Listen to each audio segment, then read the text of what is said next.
Entérate con Leslie, una plataforma virtual de noticias e información del Perú y del mundo. Entrevistas y transmisiones en vivo. www.enterateconleslie.com. Muy buenas noches, amigos televidentes. Les saluda Leslie Yatas Ramírez en la dirección y conducción de Entérate con Leslie. Miércoles 29 de julio, 7 en punto de la noche, estamos celebrando nuestros 199 años de vida republicana, un año camino al bicentenario. Nos ha tocado pasar un año bastante difícil con la pandemia COVID-19, con toda la crisis política también que hemos tenido respecto a la disolución del Congreso, pero son lecturas de vida, aprendizajes que tenemos que ir asimilando en el camino y además lo más importante es que en este aniversario patrio que lo celebramos de una forma distinta, dado la seguridad que tenemos que tomar todos los ciudadanos y todas las personas de este país para poder contrarrestar la pandemia COVID-19, es que lo celebramos de una forma diferente, distinta, no hay desfile militar. Eso es lo que tal vez se extraña más en nuestro aniversario, pero al Perú se lo lleva en el corazón, al Perú se lo ama profundamente. Al Perú se le sirve, al Perú se le conoce y se conoce a su gente y solo de esa manera se puede representarlo. Desde aquí, un mensaje a toda la clase política del Perú, quienes pretenden representarlo, gobernarlo, ¿no? Quienes quieren aspirar, ¿no?, a ser jefes de Estado, jefes de gobierno, presidente de la República, representantes ante el Congreso de la República. Pues bien, primero, señores, tienen que aprender a amar al país, tienen que conocerlo, conocer a su gente, comprender los contextos sociales, culturales, económicos, mirar con un trato diferenciado también a las personas con condiciones de vulnerabilidad. La cuarentena no ha sido igual para todos. La pandemia ha afectado a todos de manera distinta y además hay que aprender también a ser más inclusivos, a formar parte de una sociedad diferente, construir una sociedad solidaria. Quienes quieren sentarse en ese sillón para gobernar el Perú, quienes quieren representarnos ante el Congreso de la República, primero tienen que amar a su país. Tienen que conocer profundamente el Perú, tienen que amar a su gente, a su población, tienen que servirlo con el corazón. Hay muchas lecturas de aprendizaje que tenemos que asimilar en esta época y en esta reflexión de aniversario patrio. La mejor forma de atributarle este amor a la patria es empezar por un cambio interno. Cambias tú, cambia el Perú. Muy bien, señores, quiero agradecer como siempre, toda la semana a todos nuestros seguidores y a la teleaudiencia de Entérate con Leslie. Quiero extender un saludo muy cordial a todo el Perú. Felices fiestas, feliz aniversario, Perú. Te amamos con todo el alma, te llevamos en el corazón, orgullosos de ser peruanos y peruanas.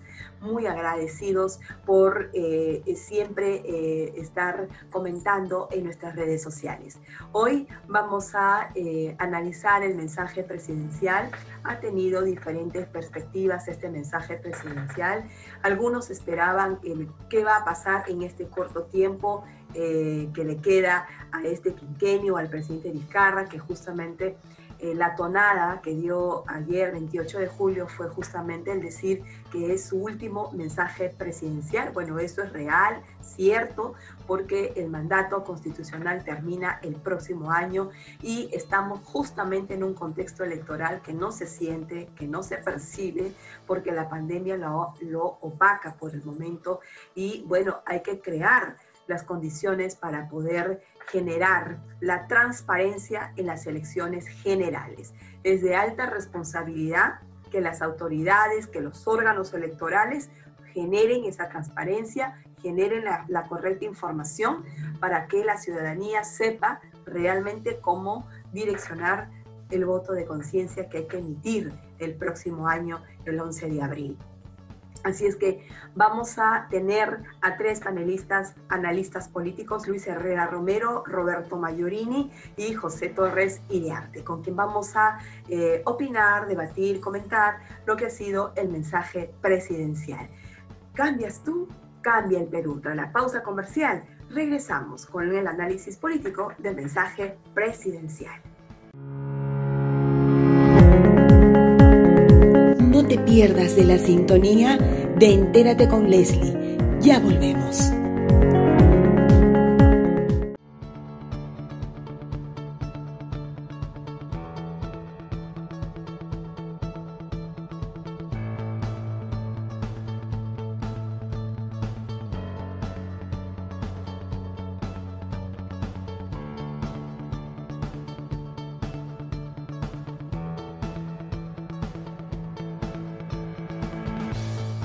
Esperamos. Y para que puedan tener mayor información sobre nuestro centro, pueden visitar nuestra página web o de Facebook, Instagram y YouTube como Centro Peruano de Capacitación Continua, donde encontrarán toda la información y nuestras promociones. Gracias por participar y por difundir nuestros eventos académicos. Hasta el jueves.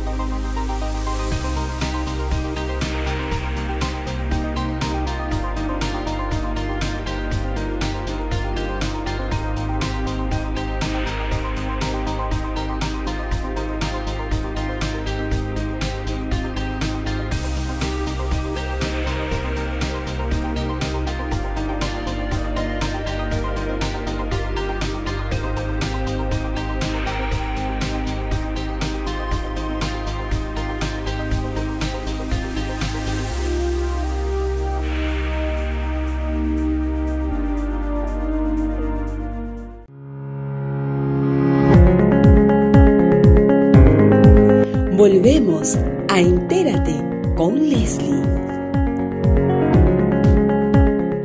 Bien amigos, entonces vamos a conversar sobre el mensaje presidencial. Primera mirada general para ir entrando a lo específico. ¿Qué le ha parecido a Luis Herrera, a Roberto Mayorini, a José Antonio el mensaje presidencial? Voy a comenzar por Luis Herrera y de ahí vamos haciendo el debate. Luis, adelante. Bueno, un discurso largo, un discurso lleno de cifras y buenas intenciones. Ajá. No olvidemos que la expectativa general de la población es que el presidente le diga cómo vamos a hacer para salir de la crisis, ¿no? De la económica en la que nos encontramos. Ha dado muchas cifras de cosas que ha hecho, que hay que verificar la cifra, en primer lugar, y ha proyectado cifras para el 21, pero creo que el presidente se ha olvidado que está en su último año de gobierno y sobre todo que está en un año electoral. Entonces, gran parte de las cosas que él ha señalado que va a hacer van más o menos en la lógica de como cuando dijo que iba a hacer 1.000 colegios y 80 hospitales. Me parece que son expectativas sobredimensionadas y no ha hablado del tema principal, que es fortalecer la confianza de los inversores privados para poder generar realmente puestos de trabajo. Lo otro que me preocupa es que ha hablado de muchas actividades que en el fondo encierra la implementación de más subsidios, y el problema pública es que la caja pública pues tiene un espacio limitado. Entonces tenemos un problema de sostenibilidad económica en el tiempo que puede agravar las cosas. Sin embargo, no todo es malo. De lo positivo puedo señalar que me quedo con la mención a la necesaria implementación de la transformación digital en los servicios públicos. Eso es innegable y tiene que proyectarse a ese tema. Me quedo con la política nacional para discapacitados y me quedo con el tema del apoyo a la salud mental. Muy bien, esa es la primera parte, así que vamos a ver qué opina sí, claro. José Antonio Torres Iriarte. José Antonio, ¿qué opinión le merece el mensaje presidencial? Bueno, el mensaje presidencial ha sido innecesariamente largo. Por momentos parecía que el presidente trataba de desarrollar una de sus acostumbradas conferencias de prensa que había estado implementando desde Palacio de Gobierno desde el inicio de la cuarentena el 16 de marzo. Sin embargo, siendo positivos, creo que evocar a las personas fallecidas, aunque el número de fallecidos en el Perú no ha sido aún determinado por las cifras oficiales que están en revisión, y la voluntad aparentemente manifiesta del presidente de la República de convocar a elecciones y no ser parte activa ni protagonista ni interferir con el próximo proceso eleccionario del 2021, creo que podría ser una señal de que por lo menos el señor Vizcarra depone cualquier actitud de permanencia o permanecer en el poder más allá del 28 de julio del próximo año. Por otro lado, creo que en el campo de las cifras, hace poco hice una nota en las redes en el sentido que si nos ceñimos al mandato constitucional que exige que el presidente ante el Congreso de la República dé un informe anual de la gestión del Estado, creo que el mensaje debió ser brevísimo, porque la gestión pública en materia de los logros alcanzados por la gestión del presidente han sido tan insignificantes que podía haber sido un discurso de poco a apenas unos 20 minutos. Pero creo que acá lo relevante es ver que hay un país agobiado por la crisis económica, un tema sanitario no resuelto, todos los días están falleciendo más de o alrededor de 200 peruanos y probablemente hasta 400 o 500 peruanos, y creo que el mundo y el país debe afrontar la crisis derivada del COVID-19 con la capacidad de gestión desde el Estado, desde el gobierno, y quienes estamos en política y queremos lo mejor para nuestro país, nos vamos a sumar al esfuerzo de hacer ver errores, pero también hacer propuestas que creo que a lo largo de la pandemia señalamos que era indispensable apoyar la atención primaria de la salud, que ha sido gran vacío en el desarrollo del COVID-19. Muy bien, tenemos a Roberto Maiorini. Bueno, una de las ventajas del Zoom es que podemos, digamos, tener diversas formas de comunicación, y vemos a Roberto que está manejando, ¿no? Roberto Sí. Maiorini, en la comodidad de su auto para Entérate con Leslie. ¿Cuál fue tu opinión, Roberto Maiorini, respecto al mensaje presidencial? No sin antes pedirle a José Antonio Torres Iriarte, por favor, que se acerque más a su cámara para que la ciudadanía le vea el rostro. Lo escuchamos perfectamente, pero no lo hemos visto en el rostro. Ahora sí, José Antonio. Roberto, los micrófonos son tuyos. Gracias, gracias Leslie. Bueno, para mí en realidad fue un discurso soso, un discurso largo, como ya se ha manifestado, un discurso mediocre, populista, un discurso que creo que busca o ha venido buscando lo que siempre este presidente y su corte caviar han pretendido, ¿no? Mantener popularidad, venderle a la ciudadanía los mismos cuentos, ¿no? que siempre pues han pretendido vender, ¿no?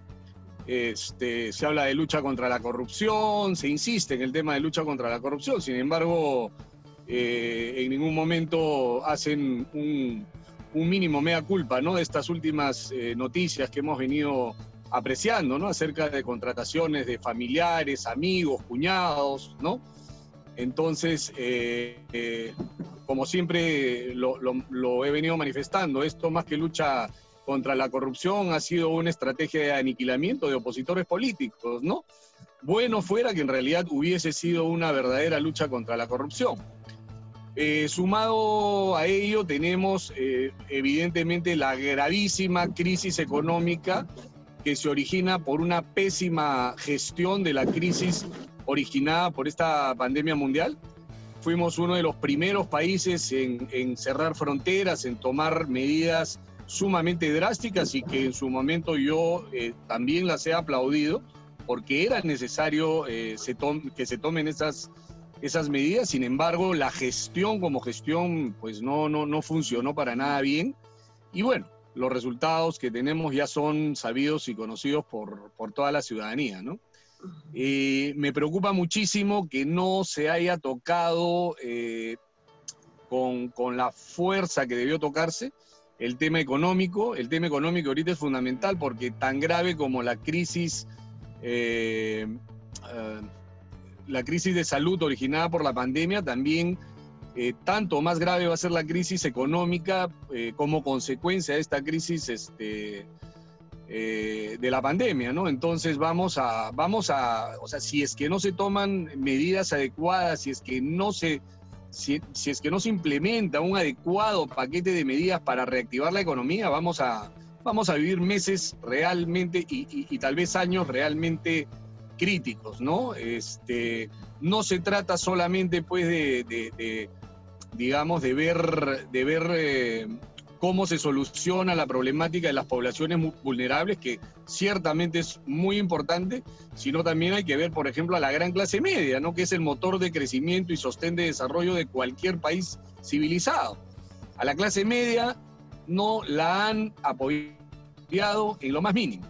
Y entonces va a haber mucha gente de clase media que va probablemente a, bueno, no solamente a perder empleos, va a perder hogares, y la cosa se puede desbordar tremendamente en el país, ¿no?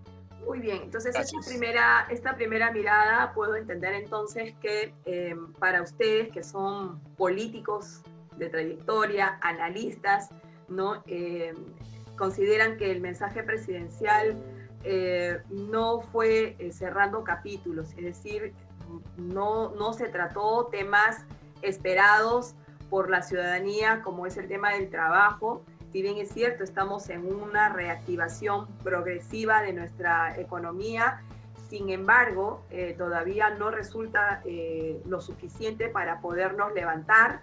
Esto va a tomar su tiempo, pero también no se ha dicho cómo es que personas que han perdido sus empleos a consecuencia de la pandemia, que trabajaban en empresas y que probablemente hayan quebrado esas empresas o simplemente ya no fueron renovados en su relación laboral, ¿qué se va a hacer con esta gente que se ha quedado desempleada, sumada ya a la informalidad que tiene el país, ¿no? Entonces, ¿qué se va a hacer también con la informalidad que tiene el país? Porque eso no se puede dejar simplemente mediante un subsidio, que le doy un subsidio, un bono para un poco aquietarlos por un determinado tiempo. Ese no es el remedio, ¿no? Ese no es la solución y eso salta a la vista. Entonces, hay temas profundos que nosotros quisimos escuchar en este mensaje y que tengo la impresión, la percepción de que eso no llegó, no caló, ¿no es cierto? Entonces, ¿qué se va a hacer? ¿Qué se pretendía, Luis, Roberto, José Antonio? ¿Qué se esperaba entonces en este mensaje? ¿Cómo podemos levantarnos en estos momentos? ¿Cómo podemos generar puestos de trabajo y volvernos a reactivar de manera efectiva? Aquí ustedes son expertos en esos temas. Acá tengo yo a dos expertos y José Antonio igual. Luis y Roberto son expertos en gestión pública. José Antonio es abogado también, experto en relaciones internacionales, político, ¿no? Entonces, quisiera por favor articular esta respuesta para que sepamos qué escenarios realmente nos esperan a partir de este mensaje presidencial. Luis Herrera, o cualquiera de ustedes pueden interrumpir. Sí. ¿Ah? Bueno, lo que pasa es que, hagamos un contexto rápido. Todas las proyecciones dicen que vamos a caer 15% del PBI, lo cual implica, en el peor escenario, que podamos tener 8 millones de peruanos que van a pasar de la clase media a niveles de pobreza, ¿no? Un dato duro está proyectado. ¿Esto es un hecho, Luis? ¿Esto es un hecho? Sí, yo justamente hace 3 semanas publicaba un artículo justamente con las políticas. ¿Y qué sucede con esa proyección? Que para que recuperes la situación económica que tenía el país el 31 de diciembre del 2019, que de por sí ya era mala, porque no olvidemos que nosotros veíamos una situación económica en caída, para recuperar la posición económica del 31 de diciembre del 2019 necesitamos 2 años de una gestión sumamente eficiente, de alto impacto en el movimiento de los factores económicos, llámese inversión, ¿no? Exportaciones, lo que significa que tienes que mover la cadena virtuosa de compra y venta de bienes y servicios. El modelo económico o el modelo del programa Reactiva Perú y Avanza, el gobierno ha impulsado, es un modelo basado en una concepción de lo que tú acabas de señalar hace muy poco. O sea, la concepción de izquierda que el mismo gobierno ha señalado que tiene, porque su primer ministro así lo ha señalado. Cuando ¿eso qué es de izquierda, de centro izquierda? Correcto. Cuando conceptualiza la lucha contra la pobreza, la conceptualiza desde el punto de vista del asistencialismo. El problema del asistencialismo, ¿no?, a nivel económico, es que los estados, como cualquier familia, adquieren sus ingresos de ciertas fuentes. De impuestos, que en este momento son bajos, ¿no?, del ahorro que es lo que tenemos en este momento que nos está sosteniendo y de donde se está tomando para poder apalancar los programas, de los préstamos, que también estamos recurriendo a los préstamos y si bien es cierto todavía nos mantenemos en los márgenes internacionales, vamos subiendo cada vez más el nivel de endeudamiento frente al PBI y la acción de dinero, que ya es el último ratio, que es la maquinita y que ya nos lleva a niveles de inflación. ¿Cuál es el problema? Que lo que hoy ha dicho el presidente, como decía al inicio, es más de subsidios y es más de consumir la caja de ahorro. Si no activamos, el gobierno no tiene medidas para activar la dinámica de compra y venta de servicios, entonces no va a poder sostener el programa en el tiempo. Y ahí me preocupa porque, como decía, tendrían que ser 2 años de gestión exitosa para poder recuperar el nivel. Pero el gobierno, en este momento, el discurso ha dejado de entrever, para los que estamos en política, que la intención del gobierno es intervenir en el debate y el discurso de la campaña electoral. Porque la convocatoria al tema del Pacto Perú es lo mismo que hablar del acuerdo nacional, ¿de acuerdo? Tenemos años de acuerdo nacional, ¿ya? En la práctica lo que es una estrategia del gobierno para poder plantear los temas del discurso político de la campaña y plantear sus propuestas. Hace 22 años esta campaña nacional dijo que tenemos que una de sus políticas de Estado es que nosotros tenemos un Estado eficiente, ágil, rápido. No, esa política no se ha visto en esta pandemia ni en ningún otro aspecto. O sea, esas políticas de Estado... Muy rápido porque los colegas puedan intervenir. Si tú simplemente tienes que comparar las líneas de crecimiento de los países del Asia con el Perú. Y te vas a dar cuenta que nosotros en los últimos 50 años hemos perdido el paso de la historia. Y en este momento, el gobierno en su último año, está hablando del bicentenario como si lo que va a hacer en estos meses va a transformar la situación. Y no es así. Muy bien. Y no es porque no tiene la capacidad de gestión, porque la misma gente con la que tenía ayer, la tiene hoy. ¿Qué va a hacer? Maravilloso para que haga que las mismas personas puedan gestionar mejor. Y lo peor, con esto termino, es que ha dejado en evidencia su intención de seguir participando y interviniendo en el debate de la campaña electoral. Cuando en mucho del caso, esta campaña, el debate político, va a ser en contra de lo que este gobierno ha hecho. Muy bien, José Antonio. Lo dejo ahí para abrir el debate. Muy bien, José Antonio. Bueno, si me permiten, yo quisiera dar una visión internacional, porque si los Estados Unidos, la primera economía del mundo, reconoce que hay una alto porcentaje de desempleo abierto en los Estados Unidos, solo superada o comparada con el proceso de depresión de los años 30, y si la economía europea necesita fondos por más de 800.000 u 850.000 millones de euros para poder apalancar una reactivación económica, en el Perú y América Latina del mismo modo se necesita un gran esfuerzo financiero, un gran esfuerzo fiscal, que coincido en el sentido de que el Perú no está en capacidad de solventar por sus propios medios. Hemos usado el mecanismo fácil del subsidio de los bonos, ahora se habla de un segundo tramo para el bono universal para favorecer a 8,5 millones de familias, pero definitivamente el bono no puede cambiar la suerte y la vida de la actividad económica, porque lo que el país necesita es reactivar la economía bajo reglas que sean posibles coexistir, protegiendo la salud pública, atendiendo a los que están ya infectados o contagiados o en proceso de convalecencia, y a la par reactivar la economía bajo proyectos de inversión que sean en el corto plazo generen un retorno. Y sigo pensando que el Perú no puede dejar de mirar hacia los proyectos de inversión minera, porque en el largo plazo o en el corto plazo pueden representar las divisas, las reservas y el pago de impuestos que el fisco necesita, porque también hay una caída de la recaudación por cuenta de la SUNAT ante la parálisis económica en los últimos 120 días, y necesitamos proyectar que el Perú tenga suficientes recursos para poder progresivamente reactivar la economía. Hace mal un presidente cuando le hace creer al país que en base al esfuerzo, al coraje, al tesón y a la unidad nacional va a ser suficiente. Eso es parte de ese proceso. pero fundamentalmente necesitamos un proceso de reactivación que por lo menos va a demorar, siendo razonables, unos 3 años para poder llegar al Producto Bruto Interno que teníamos a diciembre del 2019. Por lo tanto, ¿cómo vamos a enfrentar un proceso de crisis sanitaria, crisis económica, en un contexto de elecciones nacionales?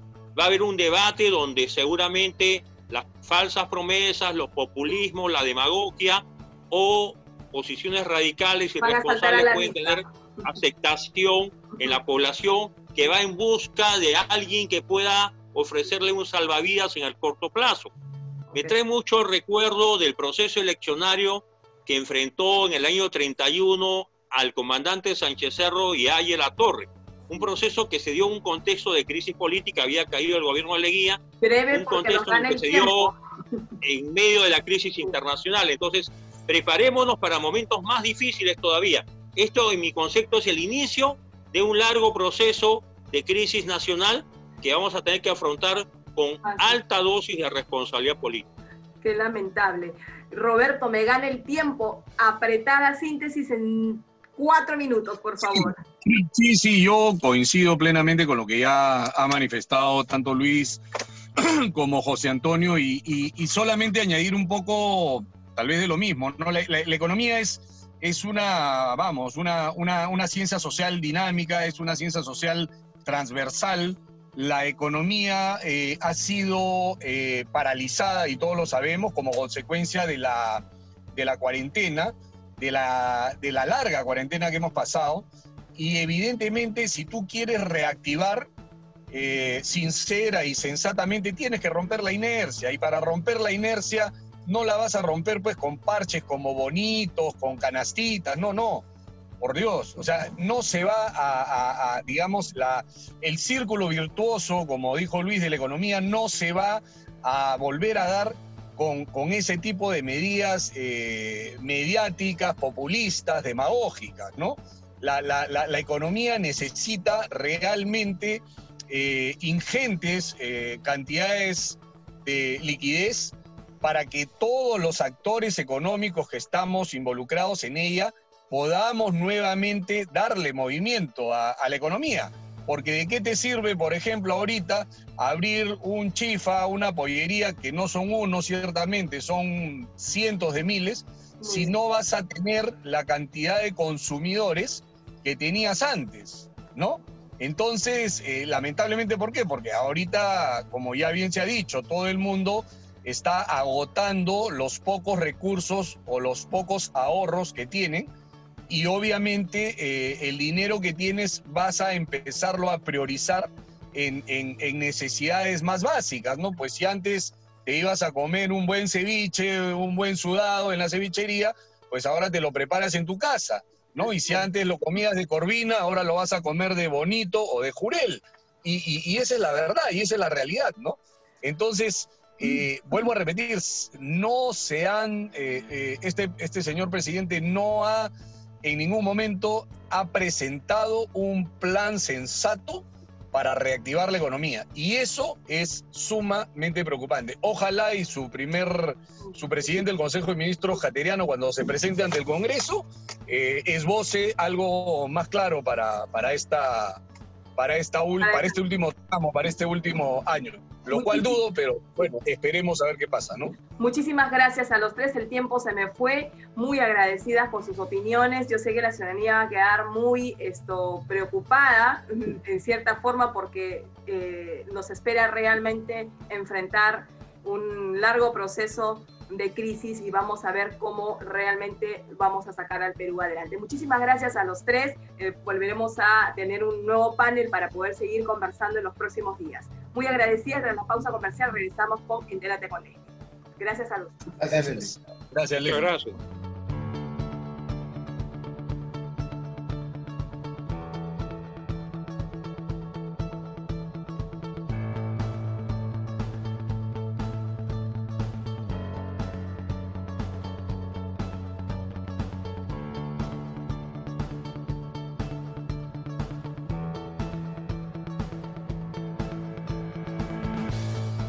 Esperamos. Y para que puedan tener mayor información sobre nuestro centro, pueden visitar nuestra página web o de Facebook, Instagram y YouTube como Centro Peruano de Capacitación Continua, donde encontrarán toda la información y nuestras promociones. Gracias por participar y por difundir nuestros eventos académicos. Hasta el jueves.